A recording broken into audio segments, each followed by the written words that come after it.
y pasemos ahora a la siguiente exposición de la doctora Graciela Gómez Azzow. Ella pertenece a la Pontificia Universidad Católica Argentina, Santa María de los Buenos Aires, y es directora del programa de estudios históricos grecorromanos. Su intervención se titula Busca la sabiduría y ella te rodeará con sus brazos. La mujer cristiana tardoantigua a partir de las epístolas de Jerónimo de Estridón, el tópico del poder de la virginidad y el ascetismo en un entorno viril. Bueno, buenas tardes para todos. Realmente fascinada con lo que estoy escuchando, con las intervenciones y con las preguntas. Y bueno, a ver, voy con mi trabajo de hoy. No sé si puedo compartir, Estefanía, decime vos si puedo compartir mi lectura, la voy a compartir para que vayamos juntos viendo. Yo hice un recorte. Perfecto, pero, sí. Bueno, voy a compartirla. Si me están viendo y me dicen, bienvenido sea. ¿Se está viendo? Se ve muy bien, Graciela. Bien, gracias. Pablo, querido Pablo. Bien. Bueno, yo he tomado, como verán, esta frase, es una frase maravillosa de Jerónimo de Estridón. Acá tengo que hacer una pequeña salvedad, que es una pequeña gran salvedad. Soy historiadora, no soy teóloga, no soy hagiógrafa, por lo cual yo voy a hablar de un padre de la Iglesia que en el momento de esta escritura, que es parte del corpus epistolar, no era santo, por lo cual no voy a utilizar su santidad como elemento, sino al escritor, a ese padre de la Iglesia que como hombre que vivió, sufrió y, bueno, nos ha dejado sus maravillosas obras, pero también sus epístolas, bueno, ha sido para mí un iluminador de muchísimos trabajos míos, pero hoy traje algo absolutamente nuevo. Bueno, voy con esto, vamos directamente a la sentencia. Mi sentencia es: busca la sabiduría y la ciencia de la escritura y únete a ella, pues como está dicho en los proverbios, ámala y ella te guardará, abrázala y ella te rodeará con sus brazos. Esto lo ha dicho Jerónimo en el Eclesiastés, en el prólogo 23, 381 y siguientes. El estudio de lo femenino en tiempos de los padres de la Iglesia se nos presenta hoy como un tópico de estudio necesario.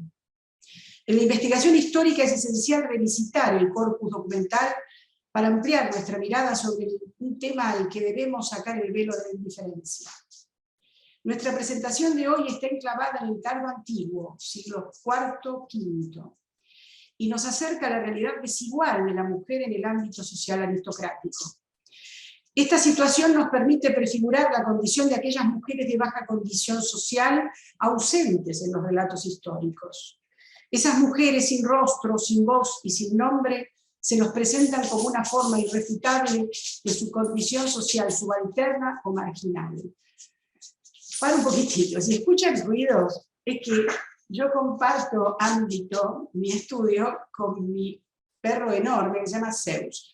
Lamento esos ruidos que pueden molestar, no tengo lluvia, pero tengo que convivir con mi perro querido. Sigo.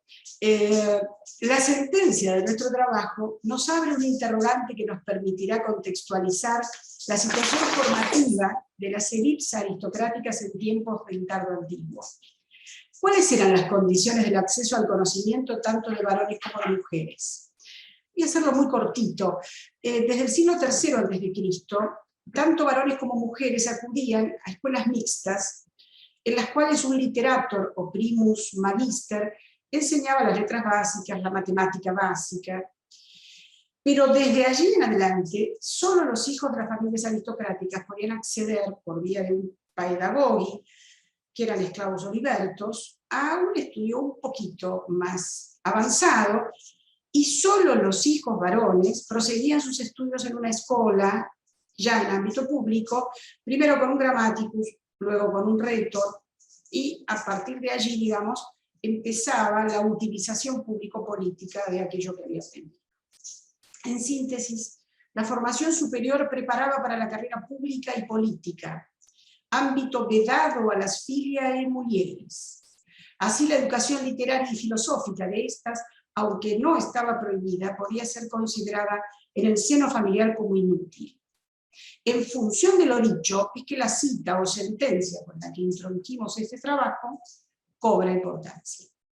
Es objeto de esta presentación abordar el estudio del obispo cristiano Jerónimo, de aquilatada fama intelectual y su estrecha relación religiosa y cultural con un grupo de mujeres romano-cristianas conocidas como el Círculo del Aventino. Al respecto nos preguntamos, ¿por qué razón este hombre de la élite eclesial alentó con vehemencia a estas mujeres a adoptar una práctica religiosa ascética y a trabajar por la cultura y la consolidación de la religión cristiana dentro del Imperio Romano? Segundo, ¿hubo en el dálmata, Jerónimo, un sincero interés por la realidad intelectual y cultural de las mujeres aristocráticas del Aventino? ¿O vio en ellas y en su riqueza y vinculaciones político-sociales una vía económica que le permitiera sustentar su proyecto académico cristiano? Vamos a esto. Megan Hale Williams, en el año 2006, publica una obra que es maravillosa, profunda, cuidada, novedosa, The Monk and the Book, perfilada sustantivamente en la corriente de historia cultural. Ha realizado un reciente e interesante aporte a la interpretación de Jerónimo y sus vínculos intra- y extraeclesiales, pues lo estudia a través de modelos de representación.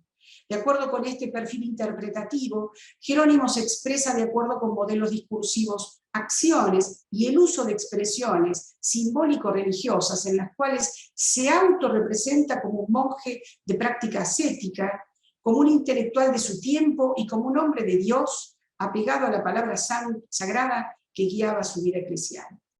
Sus interlocutores fueron particularmente referentes contemporáneos del círculo eclesiástico y mujeres aristocráticas de gran fortuna, tanto en Roma como en las provincias occidentales del imperio.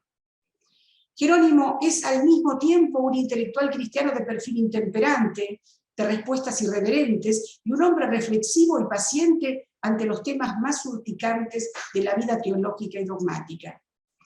Es que él ha modelado su autorrepresentación y la construcción de sí mismo y de sus interlocutores a lo largo de su extenso epistolario. A principios del siglo V, en tiempos de madurez, Jerónimo pareciera haber conciliado tanto al monje anacoreta como al escolástico. En Jerónimo observamos su camino de autorrepresentación como camino de construcción de su identidad dentro de su tiempo en Estridón, Dalmacia, como miembro de una acomodada familia cristiana que le costeó estudios con los mejores gramáticos, tal el caso de Elio Donato, y los mejores rétores de su tiempo, tanto en Aquilea, Roma o Antioquía, en donde se formó, por ejemplo, con dos grandes rétores, Apolinar de la Odisea y Dídimo el Ciego. Su vida ascética en el desierto, donde aprendió al mismo tiempo que las reglas monásticas, el rigor lingüístico del hebreo, su paso por Constantinopla, donde se vinculó intelectualmente con Gregorio Nacianceno, quien lo acercó a la literatura cristiana oriental, su llegada a Roma en calidad de secretario del Papa Dámaso, y su acceso al obispado de Belén en la Iglesia de la Natividad, en cuyo cubículo scriptorium ofició de testigo de los ataques de hunos y visigodos sucesivamente. En su estadía en Roma, se relacionó con los círculos aristocráticos de los recién creados Clarissimi y Clarissimae del siglo IV.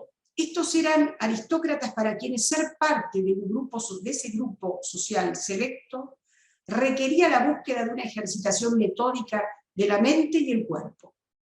Porque eso mismo hacían los paganos. En los círculos cristianos era fundamental esta nueva práctica. Estos nuevos ricos rivalizaban con las viejas familias romano-paganas a las que pretendían eclipsar. Para ellos el patrocinio de los intelectuales y de los guías religiosos, en particular los ascetas, era importante. Jerónimo había llegado en el momento justo al lugar indicado. Desde su origen, el cristianismo reconfiguró el modelo femenino. Las mujeres cristianas eran valoradas por su libre opción a mantener una abstinencia sexual más o menos perpetua, o el modelo de virginidad como grado superior de la libertad de elección de las jóvenes mujeres sobre el uso sexual de su cuerpo. Fue Pablo de Tarso quien en sus epístolas sirvió de modelo para los intelectuales cristianos del tardo antiguo y sus epístolas tratados. Larguísimas epístolas que servían de tratados para aquellos que las aceptaban. En una de sus cartas a los Gálatas encontramos su declaración de principios. Alguien tiene, creo que es Misa Prieto, tiene abierto el micrófono, perdón, pero bueno. Bien. Estefanía, ¿sigo? Sí, pareciera que se nos cayó. Sí, adelante. Ahí parece menos ruidoso, ¿no? Se aquietó, sí. Encontramos entonces en Pablo la declaración de principios acerca de la igualdad entre los cristianos cuando dice, cito, porque no hay judío ni griego, ni siervo ni libre, ni varón ni hembra, todos ustedes son uno en Cristo Jesús. Esto es Gálatas 3, 26, 28. En estas palabras paulinas se encontraba el fundamento doctrinal que liberó a la mujer cristiana del corsé patriarcal romano y cambió axialmente el modelo familiar en estos nuevos tiempos cristianos. La conversión al cristianismo significó para la mujer una confirmación de su igualdad con el hombre y de una idéntica dignidad. En este sentido, la mujer cristiana tomó conciencia de sí misma y de su capacidad para poder salir del marco impuesto por los valores culturales y sociales romano-paganos. En la literatura cristiana se ponía de manifiesto que las enseñanzas doctrinales y las prácticas comunitarias recalaban en hombres y mujeres indistintamente, como hermanos, cito, y hermanas de Cristo. Esto está citado por la gran María José Hidalgo de la Vega. Ya decía al respecto Clemente de Alejandría que la continencia para nosotros los cristianos quiere decir que no hay deseos, no porque uno ante el deseo se domine, sino porque se hace dominador del acto de desear. Maravilloso. Strómaga 3, 7, 57. Entre fines del siglo IV y comienzos del V, en el entorno de las mujeres aristocráticas del Aventino, Jerónimo ejerció una tarea a tono con la dogmática que le habían legado los intelectuales anteriores. ¿Qué pretendieron estas mujeres al acercarse a Jerónimo y en contrapartida, qué pretendía él con este acercamiento? Estas mujeres fueron referentes de un grupo nobiliario en ascenso. Necesitaban refrendar su pertenencia al cristianismo bajo la guía espiritual de un hombre de probado ascetismo. Era Jerónimo. La castidad de las viudas y la virginidad de las jóvenes era un patrón de comportamiento familiar y social a rescatar y consolidar. Estas mujeres consiguieron junto a un asceta, un reconocido asceta, alcanzar una legitimidad incontrastable. Jerónimo accedió a la secretaría del Papa Dámaso, hace el 382, tanto por su sólida formación, por sus condiciones de buen orador y metódico estudioso de las Sagradas Escrituras, como por su fama ascética. Este llegó a Roma como un tímido monje que en un principio por rigorismo religioso se negaba al trato con mujeres. Fueron Paula y Marcela, líderes naturales de este grupo del Aventino, quienes se acercaron a él para que le sirviera de guía experto. El obispo de Belén la llamaba monacae cristianae, monjas cristianas, mujeres que aún en Roma decidieron vivir su ascetismo riguroso con optimismo. Fíjense la cita de una carta de Marcela, la carta 24 dirigida a Jerónimo, donde habla de una de las muchachas más jóvenes, Acela, y así la refiere. Sana, cito textual, sana siempre de cuerpo y más sana de espíritu. La soledad hacía sus delicias y en la ciudad turbulenta ha sabido encontrar el yermo de los monjes. Esto es 24:4, gran epístola. Dado este ejemplo y otros que he dejado al pie, estas mujeres prontamente recrearon en la tumultuosa ciudad de Roma y recluidas en sus casas del Aventino los ideales ascéticos de los monjes del desierto. De acuerdo con Serrato Garrido, en trabajo sobre el ascetismo en tiempos jeronimianos, estas mujeres practicaban la secesio mundi. Se separaban de su antigua vida social activa con el fin de afianzar el estudio de las Escrituras. La Lectio Divina le imprimía un sesgo monástico a la castidad y a la virginidad consagrada de estas mujeres. No obstante, estas monacas y cristianas no cumplían un requisito monástico de primer orden, el retiro o abandono de su vida urbana. Sus primicias monásticas se desarrollaban en su ámbito doméstico, pero aún dentro de sus palacios del Aventino desarrollaron un modelo de ascesis femenina que, aunque carente de organización y reglas fijas, fue el ámbito en el que afianzaron su nuevo universo ascético.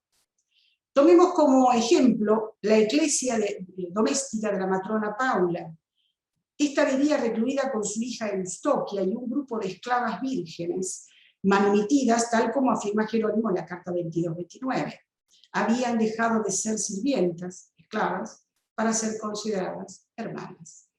Jerónimo les exhortaba a las vírgenes en general y a Eustoquia en particular a un trato de total hermandad, de similitud, con las esclavas que compartían la profesio virginalis. Cito, carta 22-29. Si hay alguna compañera de tu propósito, no te levantes contra ella, no seas arrogante como domina, como señora. Cantan a Cristo juntas, reciben el cuerpo al mismo tiempo, porque la mesa es diferente. Glorioso texto para mostrar la igualación, en este caso con esclavas. Como se perciben las admoniciones de Jerónimo, él operó para estas mujeres como un guía cuidadoso de la doctrina de Pablo de Tarso, que compartimos supra. En aquel selecto grupo de mujeres destacaba Marcela, reconocida por sus ancestros ilustres como los Gracos, los Escipiones. Fue ella quien desde su Domus Palatium gestionó el desarrollo de charlas sobre Sagradas Escrituras brindadas por Jerónimo como maestro y guía espiritual. Él supo enseñarles lo que en su formación no habían recibido. Las motivó pedagógica y culturalmente para no desentonar ante los intelectuales de la época. Algunas, como Paula, dominaban el griego e incluso el hebreo para el recitado de los salmos en su lengua original. Entre las epístolas de Jerónimo, una de las más conocidas es la carta 22, el Libellus de Virginitate Seruanda, escrita en el año 384 sobre a esta muchacha Eustoquia, hija de Paula, noble romana que hizo de su virginidad una herramienta político-social. Esta decisión fue acompañada de un ascetismo visceral. Palabras de Jerónimo. El gran tópico pedagógico de Jerónimo emergió de sus largas horas de lectura de la Lectio Divina. Su tiempo de ascetismo en el desierto de Calcis, en Siria, fue de sufrimiento y crecimiento en justa medida. En ese tiempo la lectura fue reparadora, dice. Por ello le deja a Eustoquia, hija menor de Paula, el gran ejemplo de la lectura como componedora de los dolores del sacrificio de las mujeres que han decidido ser céliles y virginales. Cito, lee con asiduidad y aprende todo lo posible, que el sueño te sorprenda siempre con un libro y que tu cara, al caer dormida, sea recibida por una página santa. 22:17.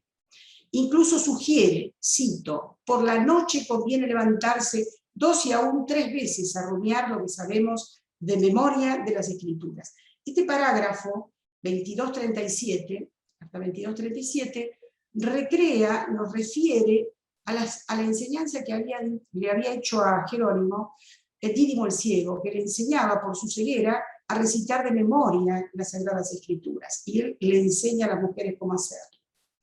Para reafirmar este pensamiento le deja a Eustoquia y a su madre este comentarios del Eclesiastes, donde dice, cito, busca la sabiduría y la ciencia de la Escritura y únete a ella, pues como está dicho en los Proverbios, este es la sentencia con la que inicié, busca la sabiduría y la ciencia de la Escritura y únete a ella, pues como está dicho en los Proverbios, ámala y ella te guardará, abrázala y ella te rodeará con sus brazos. ¿Hasta qué punto podemos vincular este acercamiento, este apoyo y guía jeronimiana a estas mujeres con el principio romano del do ut des, te doy para que me des? Jerónimo se muestra como un romano tradicional, tiene una gran formación pagana. Porque va a escuelas paganas junto con paganos y cristianos. Este principio era la razón de ser de la convivencia social. Mientras él fue su guía y maestro espiritual, ellas fueron un resorte ejemplar en la difusión de la doctrina cristiana. En Roma, corazón del Imperio Romano, encontró asistentes, traductoras, amanuenses que ayudaron a dar forma a la gran obra de Jerónimo, la Vulgata, o primera Biblia latina traducida de las versiones en hebreo y en griego. Ellas sustentaron todos los gastos que demandó el trabajo de traducción, publicación y difusión de su gran obra académica. Hubo un do y hubo un des. En la práctica, ellas abrieron sus suntuosos palacios para que sirvieran de ejemplo de práctica ascética femenina en zona urbana. Con el tiempo, Marcela abrió una casa monasterio en la zona suburbana de Roma, por lo cual era mucho más monástica esa referencia. Paula y su hija Eustoquia abandonaron Roma tras el exilio de Jerónimo a la muerte del Papa Dámaso, afincándose con él en Belén y fundando allí un monasterio de mujeres y casas de protección para los desamparados. En conclusión, ante los párrafos textuales compartidos haré una breve reflexión. En aquel contexto tardo antiguo, el matrimonio cristiano era el medio para que las mujeres se brindaran a la comunidad esencialmente como procreadoras. Pero aquellas mujeres que rechazaban por voluntad propia la unión carnal eran destacadas del común al buscar una vida solitaria y ascética en la que el placer se depositaba en la búsqueda de Dios a través de la lectio divina. En un texto reciente de Martínez Massa, la autora considera que por medio de esta decisión transgresora, las cristianas se presentaron como no mujeres en un mundo viril. Como no mujeres en un mundo viril. Estas vírgenes unidas a Dios se dedicaron a nutrirse como intelectuales cristianas, practicaron un ascetismo monacal y se decidieron a superar los límites de su condición social. En ese contexto, la figura de Jerónimo fue fundamental.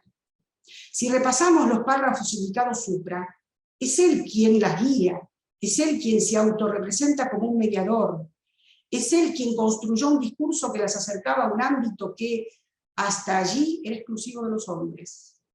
Así usa términos como lee, busca la sabiduría y con tono patriarcal y de guía espiritual las acompaña para alcanzar la sabiduría. Ellas, gracias a su patronazgo, compartirán el placer de la lectura, temática que trataré en otro trabajo prontamente. En sus numerosas cartas a vírgenes y viudas, Deo Dicatae, dedicadas a Dios, Jerónimo dictaba normas claramente inspiradas en sus criterios de monje y anacoreta. Abstinencias, ayunos, vigilias, abandono del cuerpo, horas dedicadas a la salmodia, a la oración, recogimiento, estudio de escrituras, todo un programa más acorde para ser ejecutado entre los muros de un monasterio que en el interior de una mansión urbana. Jerónimo magistralmente logró convencer a estas mujeres de adaptar esas casas a una vida monacal, metamorfoseando el abandono del hogar y de la ciudad, requisito monástico por excelencia, por el abandono de los placeres que proporcionaba la condición social de estas mujeres.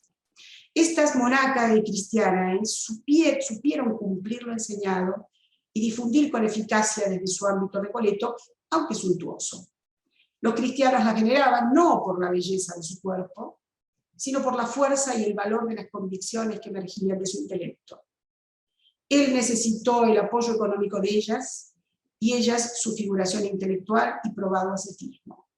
La historia y las circunstancias de época los unió. En esta doble vía ambos salieron airosos. El cristianismo también. Muchas gracias.